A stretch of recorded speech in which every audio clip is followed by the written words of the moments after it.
Hi everyone, my name is Teresa and I am doing a vlog on solo performance for my Theatre 113 assignment today. So pretty much what I'm going to be talking about is just a little bit about what solo performance is about, where it originated from, and just going over the 6 challenges that we all face when we are doing a solo performance, and some little ideas of what not to do and how we can overcome these challenges that we face. So let's get started. So in reference from a lecture that we did on solo performance from Sally Richards, I just wanted to really quote this quote that she mentioned in the solo performance, because I think it's just a beautiful way of putting solo performance. So here we go. It's solo performance is a theatrical experience where there is one performer on stage, regardless of his and hers functional form, that foregrounds the storytelling function of theatre. So it just pretty much says, well, solo performance is one performer on stage. So it could be one performer on stage, it could be one performance just like I am with this camera right now. And in a way, it's all around us constantly. We're always doing solo things, and I believe that we're always trying to perform our own solo performances by using like our personal agendas and politics to really get our point across. And that's what I found when learning about solo performances, is that it is based on mainly political agendas and issues. So if you really want to get your point across, it's better to perform it in a monologue than, say, performing a play or devising a play and having 10 different characters come in and try and really emphasize your message when they may not necessarily be on the right path. And if we think about it, solo performance has been around for years and years and years. If we take it right back to the day of the caveman days, where people used to sit around the campfire and listen to stories. So really it originated from there. It also came from Greek theatre. So a chorus is usually a group of people that are trying to either like sing or make an emphasis on what they're trying to get across. But then you may have like a solo performance in the sense that a character comes out of the chorus and just emphasizes more on what they've been talking about. Or it could have been Ruth Draper, who did change the idea of solo performance. And what I really like is this little quote from her website. I think it is just awesome. And it really shows how females can do what they want to do as well. And it just says that undisputed queen of the one-woman theatre in the 20th century. And it's just a beautiful way to really sum up someone who wrote a lot of monologues in different languages and probably did really change the history of solo performance. And then from there, you could add comedy, autobiographies into that mix, with also different plays. You can do a solo performance out of a play. You could devise it from scratch. You could do all sorts. It could even just be public speaking. It could be a solo performance in its own little way. So since we've kind of gone over a little bit about solo performance, what I really want to focus on today is our 6 challenges that we'll face when we do perform solo performances. So we have number 1, variation in delivery. So this can really impact our solo performance. We don't want to have a boring, straight, monotone kind of sense. We really want to change it up. So a good way for this is really getting a grip on your character and doing some text analysis. So really reading the whole play if it's an extract from a play, or really trying to research your character and find out more. Another game that I found really helpful for me when I did my Danica character from verbatim was doing the magic if. So I really wanted to put myself in her shoes. So me and her are very similar in the sense we were the same age.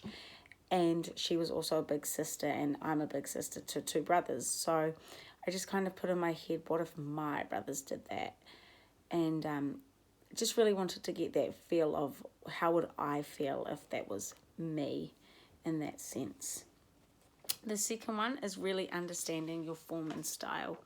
So from this, it's pretty much like how you want to perform your monologue. And you could be direct message, so it could be breaking that fourth wall and really trying to connect with your audience. Or it could be how I did it with verbatim, character to character. So I just pretended that I was in the interview and someone was really listening and trying to talk back to me. There are also other different forms as well. As I said before, there's extract plays, there is your own device, there is verbatim or docodrama, which is really based on real life stories, and it's a really good way to do a monologue, but since it is based on personal agenda, or if they're trying to get a certain message across, it's a good way just to do it as a monologue. Number 3, character delineation. So this one can be very it's really based around like multiple monologues with just one character. So you're really wanting to differentiate that character change. So it needs to be really clear, and it needs to help like portray each character. So for instance, you may be going from an older character to a younger character. What would that change be? It could be as simple as just a voice change, a rhythm change, maybe a bit of attitude. Who knows? Just how you feel your character and how you find that change. Just make it super clear and just really stick to that change. Along with character delineation, we need a really good audience relationship. So because it's only you on the stage, you really need to try and grab your audience. And this is probably one of the crucial challenges that is faced with solo performance, because it is only you. You need to keep that audience attention for 10, 15, maybe half an hour. Who knows? You just need to have that relationship. It must be clear and determined. So your energy you need to put to the audience, but then they need to kind of reciprocate that back to you. And it's like you're just feeding off each other. You give them a bit, they give you a bit back, and it just vice versa continues on. And I think that's a really strong audience relationship. And even if you can involve the audience, that alone would probably be one of the best things that you could really do with a solo performance. Number 5 is creating an imagined world. So in this is quite interesting because it's a good way to really kind of see how you wear or how you want to take your solo performance.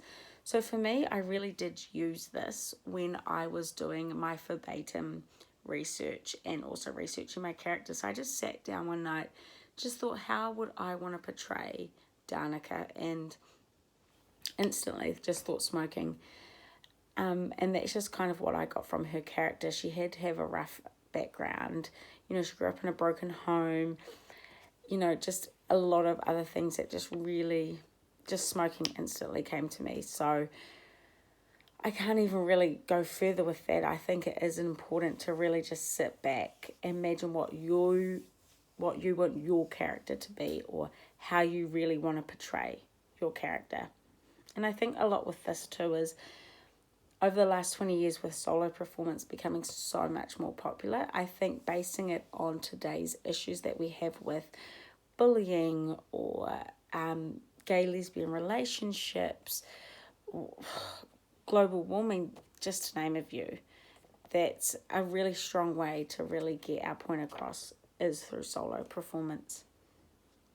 And last but not least, we've got a stage and scenography. So this isn't really probably the most challenging one. In a way it is, because you do want to keep it minimal. You don't want to have too many objects going all at once.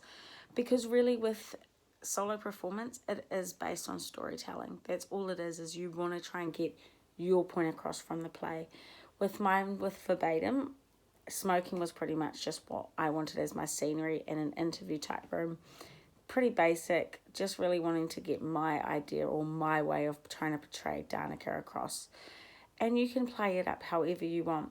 Stage, try and keep it simple, and I would probably keep it with the KISS theme, is keep it simple, stupid, especially with stage, because it's more focused on your voice, your character, that storytelling, not running around looking like a headless chicken.